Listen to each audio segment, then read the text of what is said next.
Hello, my name is Jessica, and for my final project, I have been working on East Asia, specifically China. For this, I worked on the Dolce Gabbana case in China. Dolce Gabbana was originated in Milan, Italy in 1985. Domenico Dolce and Stefano Gabbana met in 1980 working together as assistant designers. In 1985, they founded and launched their brand Dolce & Gabbana in Milan, Italy. Today, Dolce & Gabbana is an internationally recognized designer brand.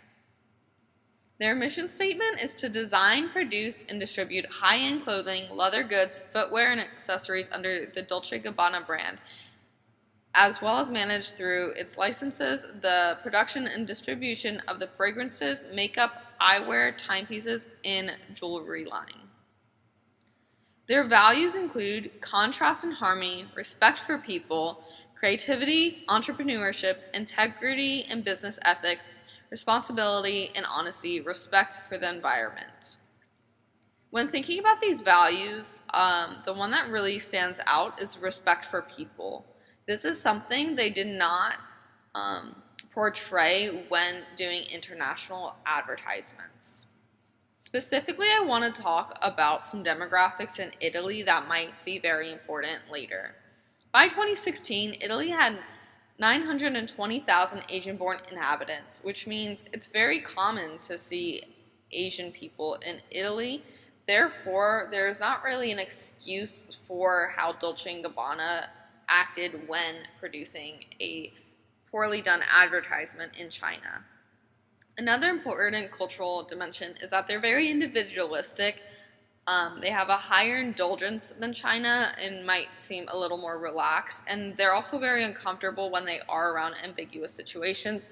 Therefore, when producing advertisements for other countries, maybe they are more uncomfortable with the situations. Getting into what happened when there was conflict with the Dolce Gabbana brand in China, they released 3 short ads on November 21st in 2018. They used a Chinese social media network called Weibo to promote its upcoming Shanghai runway fashion show. The videos were titled as Eating with Chopsticks by Dolce & Gabbana, and overall this kind of mocked the Chinese language.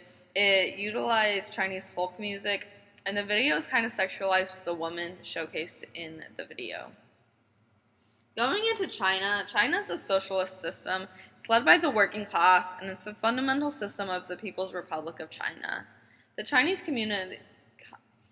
Communist Party was founded in 1921. The Communist Party of China, which is the leader of the Chinese people since 1949. Speaking about some rights and freedom, China does have the right to work, right to receive education, and freedom of religious belief. China has a population of 1.393 billion as of 2018. I'm specifically pulling my stats today from 2018 because this is when the Dolce & Gabbana scandal happened. China's corruption percentage index is scored at a 39 out of 100 in 2018, which means moderately corrupt. And for those who don't know what corruption perception index means, it means the corruption perceptions index ranks 180 countries and territories by their perceived levels of public sector corruption, according to experts and business people. The economic situation in 2018 for China was second place for nominal GDP. The GDP growth has slowed significantly from 14.2 in 2007 to 6.6 in 2018.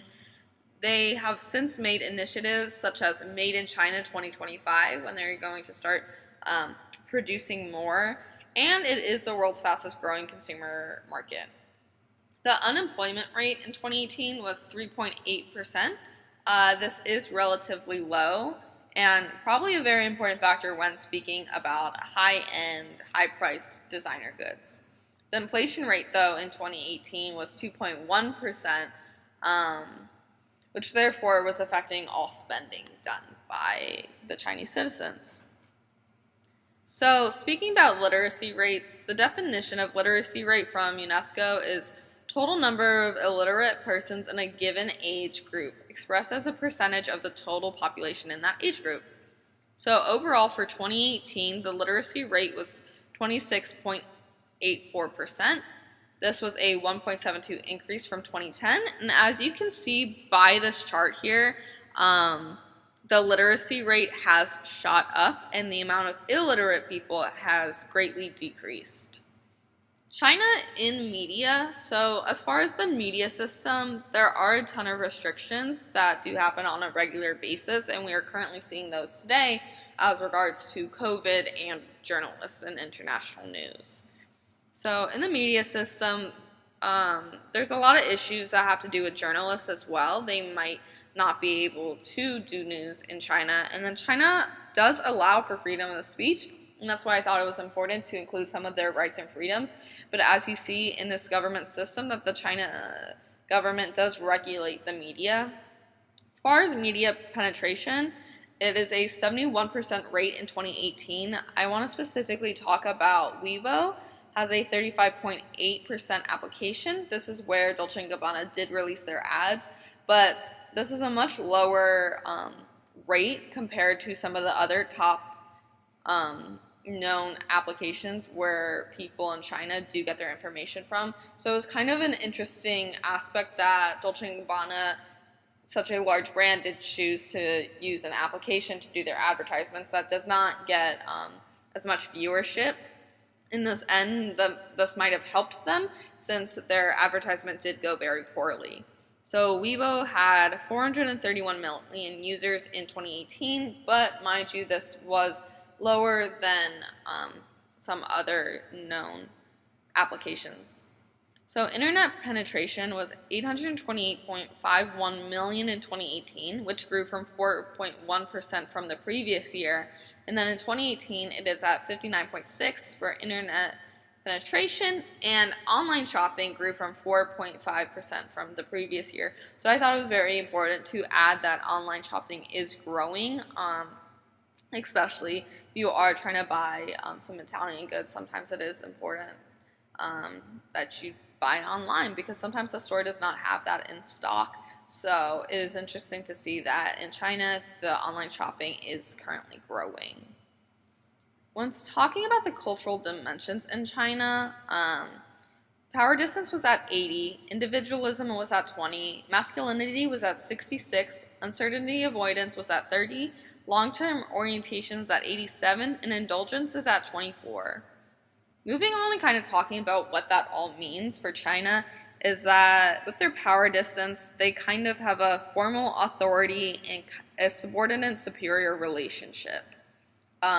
Especially when talking about elders, the younger crowds are definitely going to be a lot more respectful to elders and definitely a more authoritative view, which is very different than more Americanized Western culture that we might be used to here in Florida. As far as individualism, they're a collectivist culture. Their in-groups might affect even hiring and jobs, so this kind of has a perception of your friends have a lot of influence, your family has a lot of influence, and you really need to know people or have a very tight-knit family. As far as masculinity, this was a high rating since they are very goal-driven. They also work for better money. They might move away from their family, and they might work harder for scores such as exam scores as well. So they are ranked as a masculine culture. As far as uncertainty avoidance, their rank was 30 out of 100, which is low. They are very comfortable with not knowing. They're adaptable. They are okay with ambiguous situations, which means maybe they're more accepting of other cultures, whereas in Italy, they have a higher uncertainty avoidance. So they were not comfortable in different situations, and this might be a factor in why this advertisement went so poorly for Dolce & Gabbana. They also have a long-term orientation in China, which means they're saving, they're investing, achieving is important, and they're really long-term goal-focused. This is sort of similar, though, in Italy, though they had a lower ranking. As far as indulgence, their rank is 24 out of 100, which means they really don't like to go take vacation time, and they're really more working on goals. They're a very restrained society, and they have the less emphasis on leisure time. As far as day-to-day, salons are open very late. a lot of different companies and organizations will be open very late as they're very focused on getting those results and working hard. Dolce & Gabbana in China. So some strengths that they did have is they do have a rich history as a designer brand, and they are established overseas because in the second quarter of 2018, they had 25% of sales were from the Asia Pacific area, which was 1.29 billion euros. So that's even more than USD. So some weaknesses they might have had were their lack of knowledge of China, that Dolce & Gabbana does have high costs, so it's not available for everybody, and Dolce & Gabbana's public relations team might not be the best or most knowledgeable of other cultures. This was a really great opportunity because they already were established and could have increased sales in China. By having the fashion show, they could have showcased Italy's roots, and they also have more influence in China's fashion, which would have overall generated more sales. Some threats that Dolce Gabbana was already going to face out of the door were media regulations, and they also were not knowing of what might be the better used app, so they did choose Weibo, which has the lowest media penetration rate of the top apps that are available and used. As far as a timeline and campaign objective, the objective was to promote Dolce & Gabbana at the upcoming Shanghai extravaganza, which they had dubbed the Great Show. So at first, the ads were launched. They were created to promote Dolce & Gabbana and kind of lightheartedly talk about an Italian company and its culture and influence in China. There was a backlash immediately. The ads were seen as racist, sexist, disrespectful, stereotypical, and ignorant to the Chinese culture. So quickly there was removal within 24 hours and the advertisements were taken down. Then later revealed text from a fashion blogger with Gabbana calling China a country of poop emojis. Later, there was an apology. Dolce and Gabbana themselves sat down and released an apology video. Overall, the outcome, the Shanghai show, had to be canceled. This was a very big loss, and still today a loss for Dolce & Gabbana, as today Chinese are still shunning the brand. So as far as a theme, I believe the videos were released as a quirky eating show, utilizing the Chinese utensil chopsticks to eat Italian food. The idea probably came lightheartedly, overall was not executed well and was not received well. A key message was to showcase the designer brand's rich Italian history, kind of intertwingling it with the Chinese market. The media channel they used, as we've talked about, was Weibo, which is a top app. Dolce & Gabbana's implementation was this video advertisement, which I'm going to insert here. 玛格丽特披萨饼，欢迎收看 Dolce and Gabbana 起快吃饭第1集。今天我们首先要向大家展示如何用这种小棍子形状的餐具来吃我们伟大的传统玛格丽特披萨饼。你们是不是一手拿一根，像小刀一样切一块披萨饼呢？不是这样。对，这样就对了。所以就是像钳子一样夹住一块披萨饼，直接送进嘴里。哦，别让奶酪滴下来。Bravissimo！ 意式香炸甜卷儿，欢迎收看 Dolce and Gabbana 起快吃饭第2集。今天我们要吃的是传统的西西里香炸甜卷儿。终于有一个尺寸不那么让人手足无措的食物了，这是不是太夸张了？来，拿起筷子，在手里整理成钳子的形状，夹起一根甜卷儿。对你们来说还是太大了吗？你们还可以把一根筷子插进甜卷里面，像这样吃，这会让你感觉自己身在意大利，不过你是在中国。Bravissimo！ 番茄酱意面，欢迎收看 Dolce and Gabbana 起快吃饭第3集。来到最后1集，让我们挑战传统的番茄酱意面。尽管你可能以为跟吃中国面条差不多，实际上吃的方式还是大有不同，没那么简单。试试看，把筷子插入面条，夹起它。对，夹起它，然后卷起来。能成功吃起来的人将会得高分。Bravissimo！ 啊，你的手链真是太漂亮了。So, speaking about Dolce & Gabbana and its goals achieved. So, when speaking about Dolce & Gabbana and goals achieved, the goals were not achieved. They lacked empathy and research, so they lost millions for the brand. Overall, this was a very detrimental loss. Dolce & Gabbana's actions afterwards was removal of offensive advertisements, issuing a statement, and personalized an apology video from the founders, Dolce & Gabbana. Overall, Dolce & Gabbana has yet to make a recovery in China's market. Asia Pacific dropped from 25% of revenue in 2018 to 22% of all revenue in 2019 for the brand.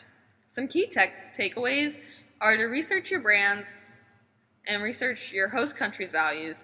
Mistakes can have astronomical damage, and saying sorry is not always enough.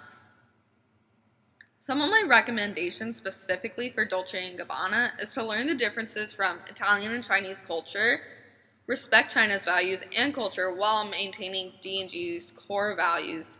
Since it has been 2 years, make a statement about efforts in creating change and working for China's respect back. And then also creating the apology video in Mandarin, the most popular language in China, because the video did have subtitles, but overall was made in Italian, and maybe a voiceover in Chinese would have been better to portray their apology. Overall, thank you guys so much for listening. I really enjoyed doing this research and learning more about China and Italy as a whole. And it was really cool getting to learn about a crisis, even though I know some students are talking more about successful advertisements. It's really interesting to learn about what can go wrong as well while dealing with international public relations. So, thank you so much and have a great day.